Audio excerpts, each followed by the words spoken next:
Welcome back. Thanks again to Sarah Lewis for joining me. This portion of the show being brought to you by Fireboard.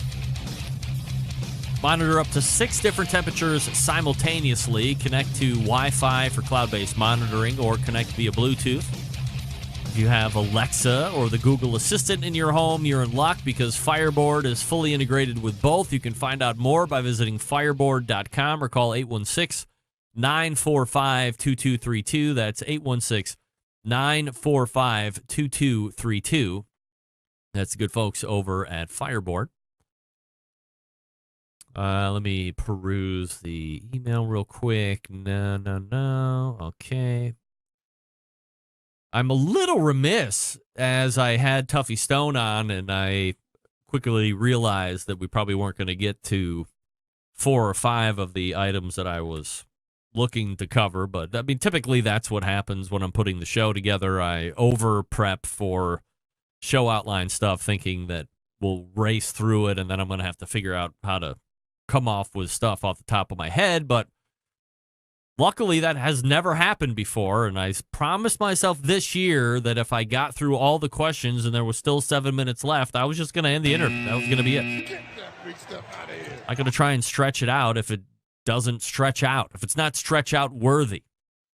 But I was remiss in the fact that I did not ask Tuffy, since he is in the Barbecue Hall of Fame. Last year he won in, I believe,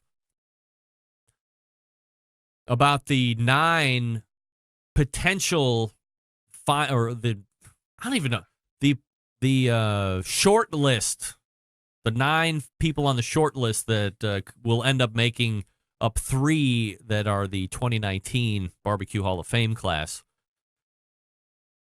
And I didn't ask him about it. I'm a little remiss. That's all right.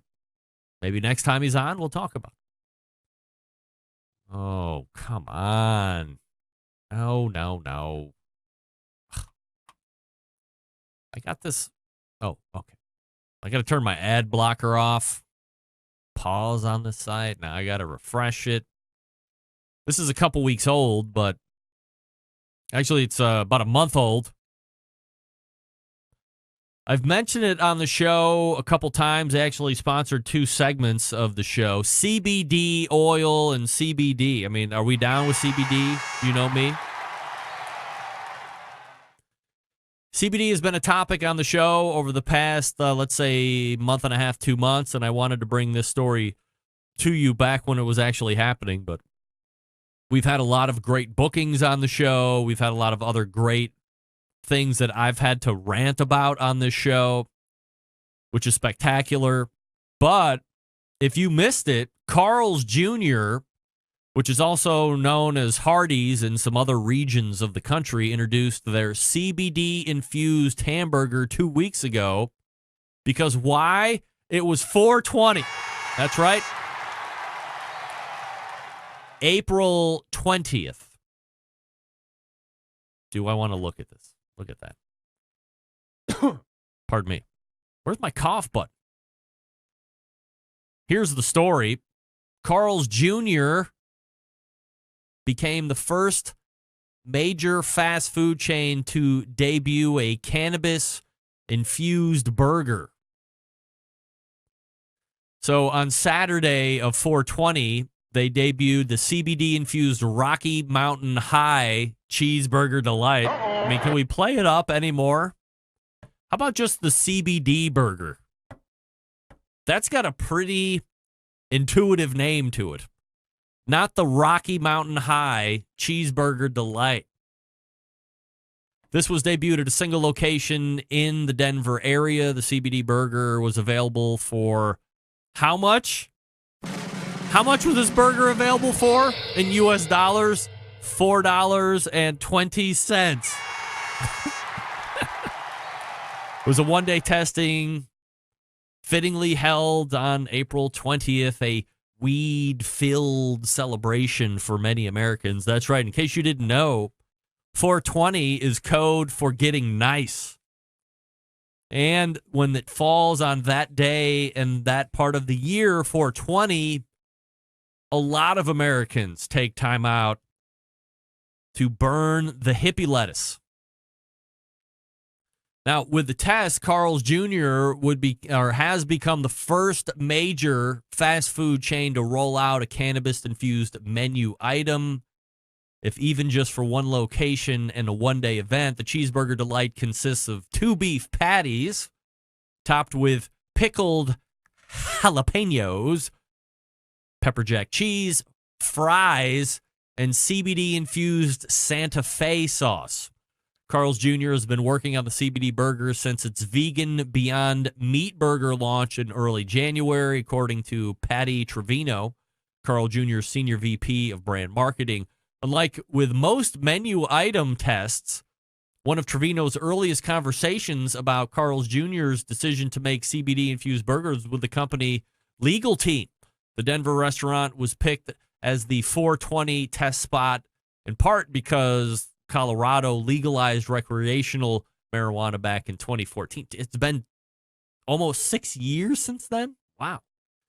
Trevino said the test is more than a one-day 420 stunt. Carl's Jr. will be monitoring sales and customers and franchise response. If all goes well, Trevino said expanding the test remains an option with the possibility of one day rolling out a CBD-infused burger across the U.S. Now, remember, as we talked about at length on this show as it relates to CBD oil or CBD products when we had the folks at Early Bird who were kind of the official/unofficial CBD purveyor to the Barbecue Central show. It's missing a key component. If you think CBD is going to get you high, you're wrong. If you're trying to do a work around the man by getting high off of something that isn't a joint or vape weed juice, CBD isn't going to get you. It's got like 0.003 of THC. Comparable perhaps to what would be akin to a non-alcoholic beer. I think non-alcoholic beer still has a certain amount of alcohol, but it is so minuscule. They would never card you. You couldn't drink enough of those non-alcoholic beers. So if you're looking to get high in a different way, CBD isn't going to help you there. And there's been more and more cases where CBD has been helping people get over aches and pains and anxiety. I had a fan of a show recently post on Instagram that his wife just had double knee replacements, I think it was. And they bought CBD from Early Bird, used the discount, I think it was 20%. And she started a regimen of CBD, and it's helped her tremendously to deal with the pain and help in the aid of recovery. So I think the mindset is definitely shifting away from a black underbelly of weed use and weed's the devil. And I mean, certainly it's still illegal in lots of different areas, and work has certain rules that they can push down on you. So if they don't want you to smoke weed or you get randomly drug tested, if you're a commercial truck driver, obviously you better not be doing that because at any point you could get pulled in for a drug test. So there are still rules against it, even if it was widely legal. Weed in general, I'm talking about, even if it was widely legal, there are still rules that you're going to have to live under if you want to keep a job or do this or do that, right? So that was a story that took place that I wanted to talk to you about. The CBD burger from Carl's Jr. Also, I don't know if this is still happening or not. This has been a topic of conversation on this show at least once a year. As I'm quickly scanning for a date, this was back in the beginning of April. And again, hyper-regionality in its essence. Cannibal sandwiches, a polarizing and misunderstood Wisconsin tradition, are back. No! Get that big stuff out of here. A holiday dish going back generations, the raw beef delicacy may be making a comeback.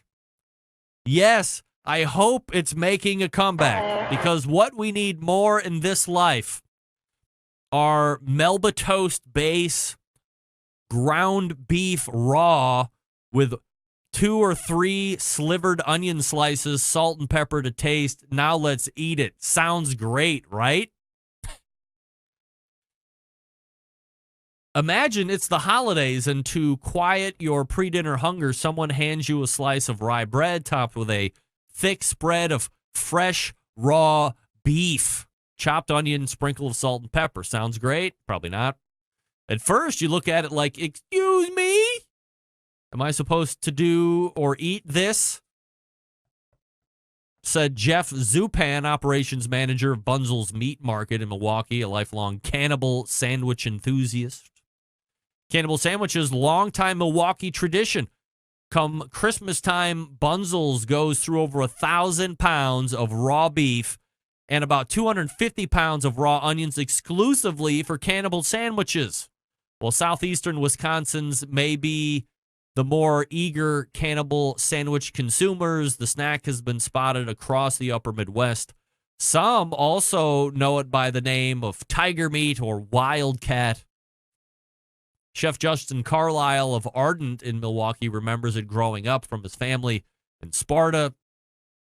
Not wanting to get made fun of by his older brothers, Carlisle would do his best to disguise the raw meat because he probably realized it might be gross.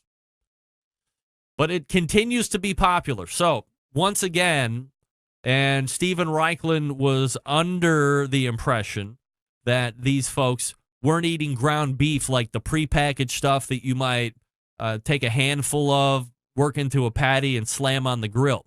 He thought they were grinding their own pieces of beef. Like a 4-pound prime rib, he put it in the grinder and use it that way. And then you got to make sure your grinder's all cleared out and cleaned out so the next time nothing nasty is going on there. Despite its history, cannibal sandwiches' popularity has plummeted. Thank goodness the dynamic of life changed. Fewer people lived on farms. Health concerns were raised and processed convenience foods took over. Carlisle tied cannibal sandwich popularity to other traditional Wisconsin fare, which has seen similar fates like pickled herring and liver sausages, which often sat side by side on the snack table at family gatherings with the cannibal sandwich or the tiger meat. So,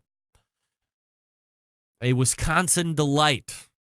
Maybe this is the last story I ever do on that. Quickly going to the email from John Dawson. Reps, I still have my green Stanley thermos bottle that I used on the Flightline daily while working with B-52s in the frozen tundra of the Upper Peninsula of Michigan 32 years ago. John,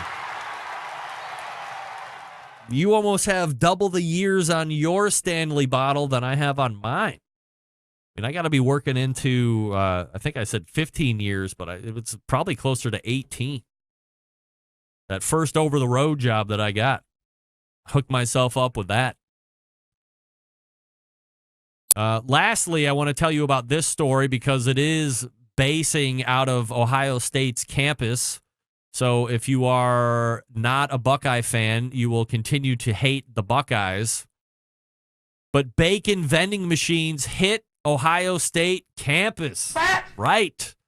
OSU bacon vending machine are a hit in Columbus. Many Ohio State University students are taking a break from studying for their final exams and making a bacon run. Senior Sarah Page, who studies meat science, says the bacon vending machines at the College of Food and Agricultural Environmental Sciences has turned out to be even more popular than expected. It has to be restocked 4 or 5 times a day. 4 or 5 times a day? Wow.